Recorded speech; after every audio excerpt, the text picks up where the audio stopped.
Hello friends, आप सभी का मेरे यूट्यूब चैनल पर स्वागत है।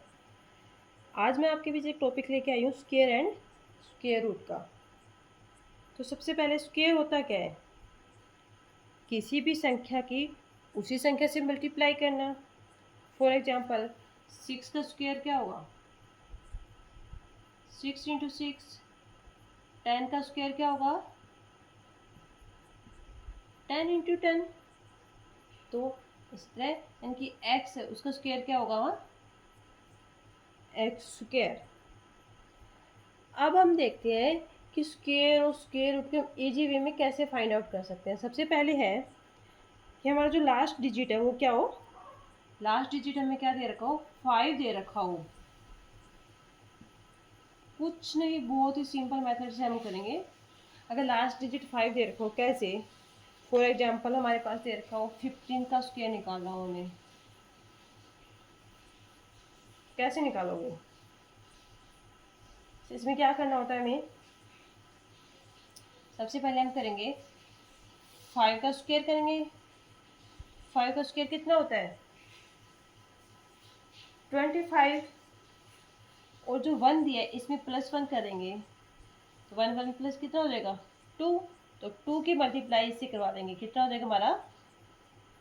2। तो 15 का स्क्वायर कितना आ गया हमारे पास? यस। एक और एग्जाम्पल देखिए, जैसे हमें पूछा हो 45 का स्क्वायर क्या होगा? कुछ नहीं करना, वैसे सबसे पहले हम करेंगे 5 का स्क्वायर कितना हो जाएगा? 25। अब हम क्या करेंगे? 4 में +1 कर देंगे, कितना आ जाएगा? 5। इस 5 की 4 से मल्टीप्लाई करा देंगे तो कितना आ जाएगा? 20। जो हमारा कितना हो जाएगा? 25। अब अगर हमें कुछ और एग्जाम्पल ले लो, और एग्जाम्पल जैसे हमने ले लिया कोई 75 ले लो। 75 का स्क्वायर कैसे करेंगे? 5 का स्क्वायर 25, इसमें +1 करेंगे हमारा आ जाएगा 8, और 8 की 7 से मल्टीप्लाई कितना आ जाएगा? 56। तो देखा कितने इजी वे से हम कर रहे हैं। ये तो मेथड है अगर हमें लास्ट डिजिट 5 हो। अगर 5 नहीं हो तो लास्ट डिजिट है वो 5 नहीं है। अगर 5 ना हो तो क्या करेंगे? जैसे कोई एग्जांपल लिया हमने 32, और इसका स्क्वायर करते हैं तो इसका स्क्वायर निकालने का फॉर्मूला क्या है? सबसे पहले हम करेंगे 2 का स्क्वायर, फिर हम करेंगे 3 का स्क्वायर, और उसके बाद 3 की मल्टीप्लाई, 2 की मल्टीप्लाई, और ऊपर पावर 2 की मल्टीप्लाई। तो क्या आ जाएगा? 3 की स्क्वायर 9, इनकी मल्टीप्लाई कितनी आ जाएगी? 12, और 2 का स्क्वायर 4। इसको हम लिखेंगे कैसे? 4 ये, फिर 2 यहाँ से, और जो ये 1 है ये किस में ऐड हो जाएगा? ये इसमें प्लस हो जाएगा, तो 9 1 +1 कितना हो जाएगा? 10। देखा? जैसे हम लेते हैं अनदर एग्जांपल, जैसे हमारे पास है 63 का स्क्वायर। हम जल्दी जल्दी निकाल सकते हैं अगर हमें एक बार ट्रिक पता चल गई तो। कैसे करेंगे? सबसे पहले 3 का स्क्वायर, फिर 6 का स्क्वायर, और फिर क्या करना है हमें? 6 इंटू 3 इंटू 2, 6 इंटू 3 इंटू 2, तो 6 का स्क्वायर 36, इनकी मल्टीप्लाई करेंगे तो 36, और 3 की स्क्वायर 9। तो हम कैसे लिखेंगे इसको? 9 6, और जो 3 है उसको किस में प्लस कर देंगे? इसके साथ। तो 36 और 3 का प्लस कितना हो जाएगा? 39। ये तो दे दिया हमने 2 टर्म तक। अब अगर हमें 3 टर्म में दिया हो, जैसे कि फॉर एग्जाम्पल ये हमने 126 का स्क्वायर, इसको हम कैसे करेंगे? 6 का स्क्वायर, पहले ये लेंगे, फिर हम 2 डिजिट ये लेंगे, 12 का स्क्वायर, और बीच में क्या हो जाएगा हमारी मल्टीप्लाई, 12 इंटू 6 इंटू 2, तो 12 की स्क्वायर 144, इनकी मल्टीप्लाई करेंगे तो 144 और 6 की स्क्वायर 36। तो हम इसको लिखेंगे कैसे, सबसे पहले ये 6 लिखा हमने यहाँ, ये जो 3 है ये इसको सब प्लस कर देंगे, तुम्हारा कितना आ जाएगा 147 आ गया। अब जो 7 है वो यहाँ लिख देंगे, और जो ये 14 है, ये 14 कहाँ प्लस कर देंगे, इसमें प्लस कर देंगे, तो इसमें प्लस कितना आ जाएगा 158। देखा कितना इजी भी है। आप 3 डिजिट वाले का कोई अनदर एग्जांपल लेते हैं, जैसे हमने लिया है 118 का स्क्वायर, कैसे लिखेंगे, 8 का स्क्वायर, फिर 11 का स्क्वायर, और बीच में आ जाएगा 11 इंटू 8 इंटू 2, तो 11 का स्क्वायर 121, इनकी मल्टीप्लाई करेंगे कितना आ जाएगा 176, और 8 का square 64।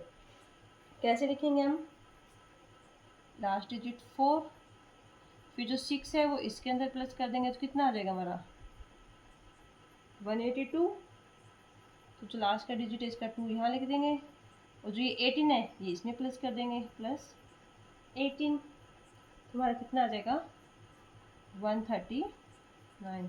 So your answer is this. Now हम कुछ और प्रॉपर्टी पढ़ते हैं इनकी, स्क्वायर एंड स्क्वायर एड की। जैसे परफेक्ट स्क्वायर कौन सी है, परफेक्ट स्क्वायर में कौन कौन से आ जाते हैं, परफेक्ट स्क्वायर हो गई, जैसे है कि 1 4 9 16 25 अप टू इन्फिनिटी।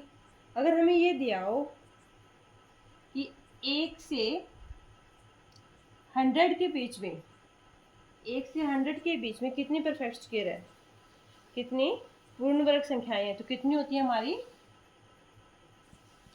10। अगर हमें इसी तरह 1 से 500 के बीच में पूछी जाए पूर्ण वर्ग संख्याएं या परफेक्ट स्क्वायर, तो कितने होंगे हमारे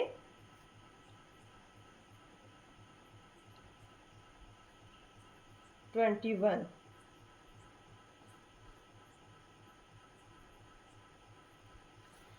अब एक चीज़ है, ये तो हमारे है कि 1 से 100 तक कितनी है, ये तो इतनी हो गई। इसमें क्या है कि 1 और 100 भी इंक्लूड है। अगर इनके बीच में पूछा जाए, हमें 1 से 100 के बीच के पूछे जाए, यहाँ कितनी परफेक्ट स्क्वायर होंगे हमारी, तो यहाँ कितनी होती है 8। इसी तरह 1 से 500 के बीच में तो हमारी है 21, और 1 से 500 तक यानी कि 1 और 500 दोनों इंक्लूड हो हमारे, तो इसमें कितनी होगी हमारी 22। तो 1 से 100 तक हमारी 10 है, इनके मिडल में हमारी 8 होंगी। इसी तरह 1 से लेकर 500 तक देखें तो इनके मिडल के जो परफेक्ट स्क्वायर है वो है 21, और अगर दोनों को इंक्लूड कर दें तो हमारी कितनी हो जाएंगी 22। अब हम कुछ और प्रॉपर्टी देखते हैं इनकी, जिसमें ये दिया है कि हमारे पास कोई दो नंबर ले दिए, जैसे हमें दे दिए कोई ए और बी, ये क्या है दोनों परफेक्ट स्क्वायर दे रखे हैं हमें। अगर अब हमसे ये पूछ लिया, अगर हमें ए और बी परफेक्ट स्क्वायर दे रखे हैं, तो क्या ए प्लस बी भी हमेशा परफेक्ट स्क्वायर होगा, नहीं। कोई एग्जांपल लेके देखो कैसे, जैसे हमें ये दे दिया कि A4 और B9, दोनों परफेक्ट स्क्वायर हैं, बट अगर हम इनका सम कर देते हैं तो 4 + 9 कितना हो जाएगा 13। बट 13 तो कोई परफेक्ट स्क्वायर है ही नहीं। अगर तो क्या पता चलता है कि अगर ए और बी परफेक्ट स्क्वायर दिए हैं तो ज़रूरी नहीं है कि ए + बी भी परफेक्ट स्क्वायर हो। दूसरा है, जैसे हमें दे दिया a - b का, अगर ए और बी परफेक्ट स्क्वायर है तो क्या a - b होगा परफेक्ट स्क्वायर? ये भी कोई ज़रूरी नहीं है। नो, कैसे? जैसे हमने ए ले लिया 16 और बी हमने कुछ ले लिया 4। 16 और 4 दोनों परफेक्ट स्क्वायर हैं, बट अगर a - b करते हैं तो 16 - 4 12। 12 तो परफेक्ट स्क्वायर नहीं है। सो ज़रूरी नहीं है कि ए और बी परफेक्ट स्क्वायर दिया हो तो a + b हो या a - b हो वो भी परफेक्ट स्क्वायर हो। दूसरा देखते हैं कि अगर हमें दिया हो a × b, ए और बी परफेक्ट स्क्वायर दिया हो तो क्या a × b होगा परफेक्ट स्क्वायर? यस, ये होगा। जैसे कोई एग्जांपल लेके देखो, अगर हमें a दिया है 4 और b दिया है 9, तो अगर हम a × b करते हैं 4 × 9 36। 36 भी एक परफेक्ट स्क्वायर है। जैसे वो एग्जांपल ले लिया, अगर हमें a 8 दे रखा हो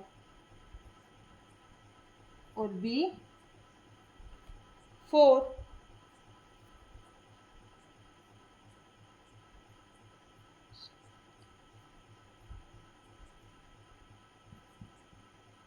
तो क्या ये परफेक्ट स्क्वायर है? यस।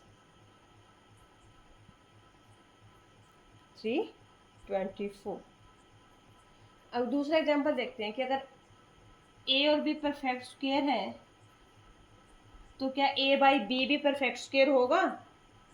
नहीं, कोई ज़रूरी नहीं है ये भी परफेक्ट स्क्वायर हो। जैसे अगर हमें दे दिया a ले लिया हमने 25 और b ले लिया हमने 4, अगर हम a/b करते हैं